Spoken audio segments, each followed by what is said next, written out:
में कहते ना खुश नसीब उस इसी जिंदगी को जिसने मान लिया था।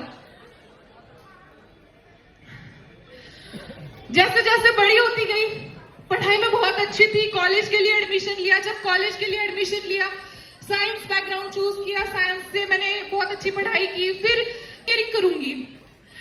मेरे फैमिली वालों ने मुझे सपोर्ट किया मेरे एजुकेशन के लिए। शायद मेरी फैमिली की मैं पहली लड़की थी जिसने गांव से उठ के जो नासिक शहर में जिसने हॉस्टल में एडमिशन लिया अपने पढ़ाई के लिए। और मुझे आज भी याद है, मैं जब कॉलेज में गई थी, मेरे पापा ने मेरी कैसे फीस अरेंज की थी। 95,000 मेरी फीस कॉलेज की और 95,000 मेरी हॉस्टल की फीस थी। मेरे पापा के लिए बहुत बड़ी चीज थी, बट मेरे सपने थे शायद उस टाइम पे, तो इसकी वजह से बंद हो गया। मैं देख रही थी अपने पापा को, कितने ज्यादा वो परेशान होते थे, क्योंकि उनके कंधों पे हमारे 3 लड़कियों की रिस्पॉन्सिबिलिटी थी। तो कहीं ना कहीं भी मैंने जब उनको देखा कि अभी क्या करना है, अभी पापा कैसे मैनेज करेंगे, कॉलेज से कंटिन्यूअसली डिमांड करने दिया। और इस मैसेज से जब मैंने हाँ रिप्लाई किया, लगा दिया ना लाख, मेरे कुछ ना लगाना, मेरे ना बस एक बार ना मुझे यहाँ पे एक चांस दे देना। पापा ने सोचा कि ये पापा के पास नहीं थे, अरेंज करके मुझे पैसे दे दिए एंड मैंने यहाँ पे अपना लेवल डन कर लिया। बट उसके बाद फिर एक चैलेंज आया, मेरे अपलाइन जिन्होंने मुझे इस बिजनेस में लाया था। ऑलमोस्ट 3-4 महीने मुझे ज्यादा कुछ रिजल्ट्स नहीं आते थे, मैं काम करती थी, आते नहीं थे रिजल्ट्स, मैं सीखती थी गलतियों से, फिर नए दिन नए शुरुआत करती थी। मेरे ऊपर के 3 अपलाइन जिन्होंने मुझे ज्वाइन करवाया, जिन्होंने विश्वास दिलाया, वही छोड़ के चले गए। और फिर मेरे 4th अपलाइन से मैं कनेक्ट हुई और उनसे सपोर्ट लेना स्टार्ट कर दिया। मनदीप कौर मैम के साथ मैंने कनेक्टिविटी करी एंड उनसे सपोर्ट के साथ आज मैं यहाँ खड़ी हूँ। लेवल मैंने क्वालिफाई कर लिया।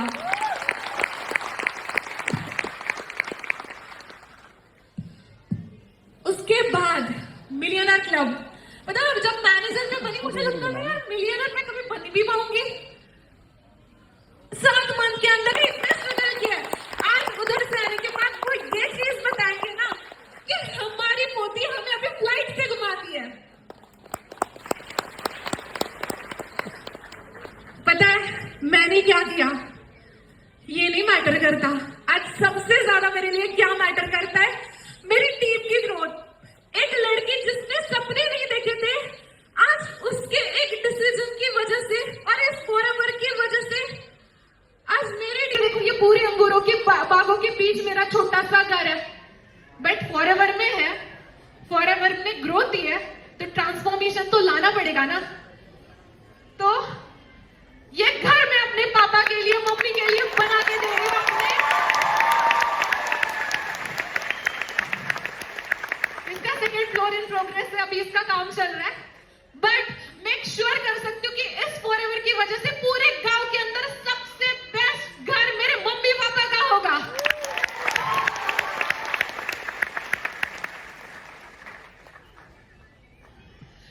एंड आज ही मेरी रैंक अपडेट हुई है। जब विकास सर ने मुझे टेस्टिमनी का चांस दिया था तब मैं सीनियर मैनेजर थी। सर ने बोला था संजना सीनियर मैनेजर आपको चांस मिल रहा है, बट सर को बोला सर मैं करके दिखाऊंगी, इस मंथ सोरिंग मैनेजर करके दिखाऊंगी। और सोरिंग बन के मैं स्टेज के ऊपर खड़ी हूँ। आज सुबह मेरी रैंक अपडेट हुई और मेरे डायरेक्ट में 6 डाउनलाइन मैनेजर बन चुकी है, उसमें से 3 सीनियर मैनेजर है।